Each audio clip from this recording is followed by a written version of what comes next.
Hello. I flew all the way to the moon and back, but stuff still happened. So what's up? AI is up. Let's talk about Microsoft. Microsoft really wants you to use Copilot. Like, they really, really want you to use Copilot. And the good news for you is that you can't really avoid it, because if you use Windows or if your job uses Office 365, you just kind of have it. But that's great for you. Let me explain why it's great for you. Because then you're using Copilot by Microsoft. In a world full of ChatGPTs and Claudes and stuff, Microsoft's AI offering is called Copilot. And it's genuinely confusing because there are multiple different things that are all called different versions of Copilot. And I assume that that's just their general brand name. But in addition to it being a brand name, it is also a product. It's confusing. Copilot, to me, as somebody coming from a software engineering background, it refers to GitHub Copilot, which was an AI assistant for helping to write code trained on code from GitHub. GitHub is owned by Microsoft, and that's gonna come up later. But that's what Copilot was to me. And then Copilot was also now a thing with Windows PCs. Microsoft has a thing where you can get an AI-ready Copilot Plus PC. I'm saying, there's just no rhyme or reason to this branding. So you've got Copilot Plus PC, GitHub Copilot, Microsoft Copilot. It's a mess. But that's what I want to talk about, is that it is a mess. And Microsoft has not been particularly good, especially recently, at reading the room.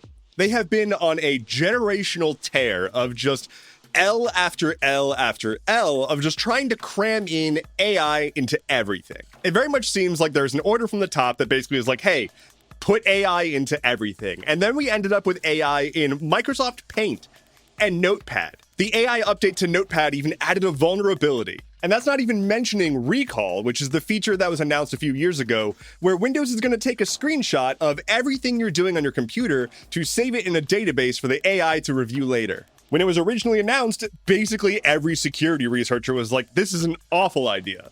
And Microsoft was like, oh, you might have a point. We'll tweak it a bit. They did tweak it a bit. It's not that twoke, and it's still pretty bad. Asterisk. You don't really have to worry about that if you don't have one of those Copilot Plus PCs, to my knowledge. So as long as you don't have one of those, you're probably fine. Famously, people love to have permanent records of what they do on their personal computer. What's a browser history? I'm sorry. Now, you might be thinking, Microsoft is a big boy company with big boy money, and they must have a reason to be doing this. Surely it's the case that they're getting a good return on investment, and they're seeing gains in the market, and that this is going well for them. It's not. None of that. Not only do we have senior folks at Microsoft putting out a blog post being like, hey, everyone, sorry about ruining Windows. We're gonna be better about that going forward. It's not even the first time this year that they said, sorry about ruining Windows. We're gonna be better about that going forward. This is an operating system. It's like the base level thing that people have on their computer. It's not something you just fuck around with. And obviously, Windows sucks, and it kind of has sucked for a while. And a lot of people just use it for gaming, and other people use it because they have to for work or what have you. But a lot of people just don't know other systems, and they just use Windows machines. And that's fine. And it sucks that Microsoft is so bad to those people. It goes beyond just having AI crap in Windows. Because they're Microsoft and they can't help themselves, they recently launched a feature on their coding side of Copilot. The feature is called Tips. And what it did was insert ads into people's software development process. Crash course. I'm gonna make you a software developer real quick. When you're working on an app, let's say you're adding a feature or fixing a bug, the way that actually works is you do what's called checking out a copy of the code base, which is to say you have your own version of the app, and you work on that, and then you eventually merge that back in to the actual app. That merging process involves a sort of a ticket that you open up to basically say like, hey guys, I wanna merge in my stuff. Can someone review this? That ticket is often referred to as a merge request or a pull request. Now, that's all you gotta know. A software developer was using GitHub Copilot and said, hey, can you go make a merge request? Just go write something there. When they went to go read the merge request that Copilot had written, there was an ad in it. It was like, hey, hot tip, y'all, if you want to easily launch AI agents, you can use Raycast. Side note, I do really like Raycast. I don't really use it for AI stuff. It's just like a productivity launcher. Raycast is pretty sick. Kind of sucks that they're at the center of this story. So if you look at GitHub, which is again owned by Microsoft, and you do a search for the wording that was put into this merge request, you'll find thousands of merge requests with this same ad injected into it. Automated guerrilla marketing at scale that isn't particularly guerrilla. Anyway, that's awful. Don't do that, Microsoft. That's so obviously dumb and bad. If you want to hire me as senior executive revoker of terrible, obviously bad ideas, I'm available. Anyway, even with all of this, Copilot's not doing well.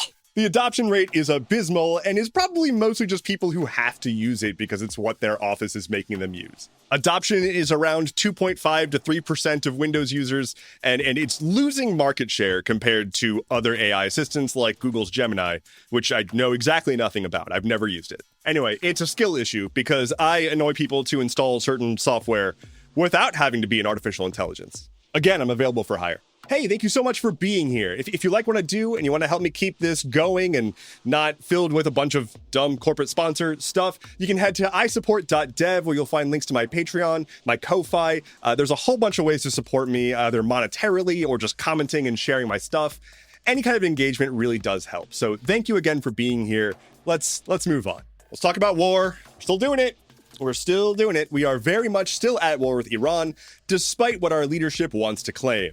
In my limited experience on this planet, having a situation that is prolonged where you are exchanging munitions and losing service members on both sides generally constitutes a war. There's been a lot, and the reporting is not great, honestly. It's very rare that I'm going to sit here and be like, the mainstream media is hiding this from you. Because almost always that's not the case. You know, a lot of people rail against mainstream media and they're saying like, oh, no one's talking about this and so on and so forth, when in reality, they have articles about it. It's just that they're not floating to the top of algorithms because whatever reason. That reason could be because the algorithms are designed to keep certain things suppressed. That reason could be because people don't care about the story genuinely. And it's not until you find out later on and find out that you didn't learn about it in time that it feels like nobody was talking about it. In this case, it's kind of different. We are getting a very slim picture of what's going on across the world during a war right now. And it's very clear that everything that's coming stateside is like a week or more delayed and is highly editorialized by a US perspective. And like, duh, obviously. I don't take the words of any state official at face value. US, Israeli, Iranian, none of them. I'm trying to navigate this as best I can with the understanding that a lot of the reporting from US outlets is gonna be straight up wrong, but going with what I've got. So let's talk about what's going on with the war. 5 European nations have made a no-fly zone for the US, or at least a no-fly, or if you're gonna fly, it's gonna be annoying zone. Essentially, 5 different countries, for different reasons, have said in some capacity, no, you cannot use our airspace for your war. I'll go through them, and we'll talk a little bit about each. Spain says, get the fuck out. Spain's the hardest one here. They said, you're not using our airspace for this illegal war. Fuck you. They didn't say fuck you, but like, in terms of geopolitics, they said that. France is playing hard to get. They haven't fully shut down their airspace, but they are saying like, hey, Israel, you can't use our airspace to transfer weapons from the US and so on and so forth. So France is making it a little bit harder to use their airspace. Switzerland is neutral. I feel like I don't even need to say that one. They're doing the Switzerland thing, staying generally neutral and only letting a few aircraft through. Italy is a bit of a will they, won't they. They've closed the airspace for some cases. They denied the US from landing certain bombers there. So it's like airspace, but also ground space. And Austria is coming in hot. Just recently, they were like, we're going to go full Switzerland. They're citing neutrality laws and they're saying, yeah, no, you can't use our airspace. So that's fine. Kind of got to go around. Big ol' hole in the map. Speaking of airplanes, some of them went down. The Iranian military shot down a US F-15E fighter jet. Strike Eagle jet. There were 2 crew members aboard, a pilot and a weapons boy. The pilot ejected, as did the weapons boy. The pilot was rescued pretty shortly after ejecting. The weapons boy was rescued the next day after what the US would really like you to know was a daring rescue mission. The second airman was lost for quite some time and did have to do some personal heroics to stay alive.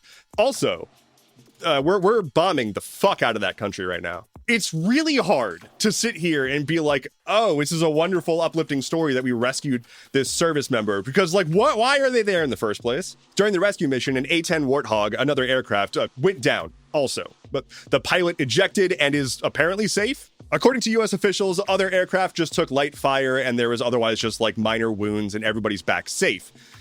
Iran claims it was a different situation. Iran claims that they shot down more planes than the US is saying, and they also claim that they took out 5 people. There's not a lot of details about that. Could be a lie. But also they shot down an F-15 after the US told us that we had total air superiority and basically took out all their defenses. So like lies are sort of the status quo here. Anyway, brace yourself for the movie in a decade or so. They're going to do everything they can to make it look like, oh man, how could the Iranians have done this to us? Pete Hegseth. He is somehow the head of the Department of Defense. He wants to call it the Department of War. I'm not going to call it that. I've spent my entire life surrounded by people who work in the DoD. I'm not going to not be saying DoD. Anyway, dude sucks. I could just say, yeah, he sucks. Is that good enough? Do I have to say anything else? All right, I'll say what I got here. So in addition to the average run-of-the-mill Hegsethery that we've been seeing, there's been a bit of an increase in bullshit. I'll start with the one that doesn't matter as much to me, which is still pretty fucking dumb. Pete Hegseth personally got involved to get rid of an investigation into multiple U.S. service members who flew a helicopter by Kid Rock's house for like a photo op for Twitter. I don't get it either. I didn't know people liked Kid Rock, but this is apparently like their thing now, is this one guy. So Kid Rock posts a video to Twitter of him waving at multiple Army helicopters, and he's like, God bless our troops. And then the Army was like, yeah, that ain't it. That's not good. Those people are now under investigation and suspended. Hegseth then chimed in and was like, no, I refuse, was his actual quote. His quote was, no punishment, no investigation. Carry on, patriots. What a cool guy. All the while, he has fired a whole bunch of generals during a war, including recently the chief of staff of the Army. During a war. It's not something that you usually do. To top it all off, Financial Times reported that a financial broker for Pete Hegseth apparently tried to go to BlackRock and buy securities from a fund that invests in defense manufacturing right before the war started. The only reason it didn't go through is because the fund wasn't ready yet. The Pentagon denies the claim. Shocking. Ow, my data center. Iran has been striking data centers where US companies are operating. AWS, Amazon's web platform, has multiple regions that are just hard down right now. What was first reported as like fires at a facility and like structural damage has escalated into, hey, why is the entire region offline? Let's go back to some definitions. Again, you're a software engineer already, so you're going to get this no problem. It's actually really simple. AWS, Amazon Web Services, it is their internet platform. If you're a company that wants to build an internet service, you're probably going to build it on AWS, and they have like global infrastructure for tech stuff. That global infrastructure is located in a bunch of different regions so that you can have your stuff near your customers. If you want to do global business, you want to have global data centers. If you want to do business just in North America, you're probably just sticking to a North American data center. AWS offers a whole bunch of different data centers in different localities, and the ones around Iran are currently not working. ME Central 1 and ME South 1, which are Middle East Central and South locations, are both down. And this comes after those structural problems and small fires happened. Just taking a quick glance at like developer forums, you'll see people saying like, hey, I can't connect to the data center.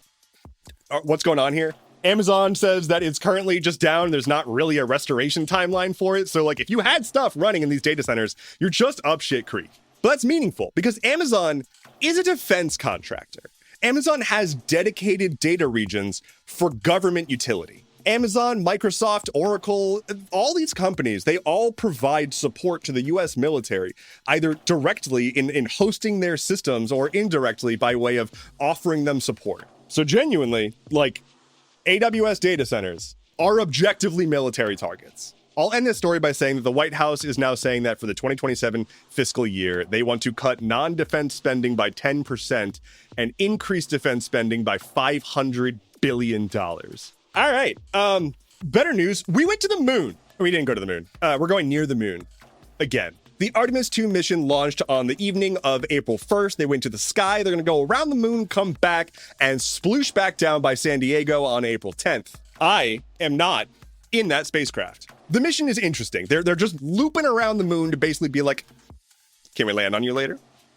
You down with that? It's the second mission in the Artemis line, the first one being Artemis 1, which was an unmanned attempt to just go around the moon and be like, all right, can we still do this? We still got this juice. Turns out we had the juice. So we put 4 people on an aircraft and launched them into space, and they took a really, really cool picture. Leave it to an astronaut sending a picture back to Earth to make you be like, I am tiny and don't matter. It's truly, truly incredibly gorgeous. You can see multiple auroras. You can see the atmosphere. It's incredible. Of course, no space travel goes on without a hitch. In addition to having some toilet trouble in the capsule, they were also having some technical difficulties with Microsoft Outlook. At one point, one of the astronauts was futzing around with the computer and was talking to ground control and was like, I have 2 Outlooks and neither of them are working, which is just perfect.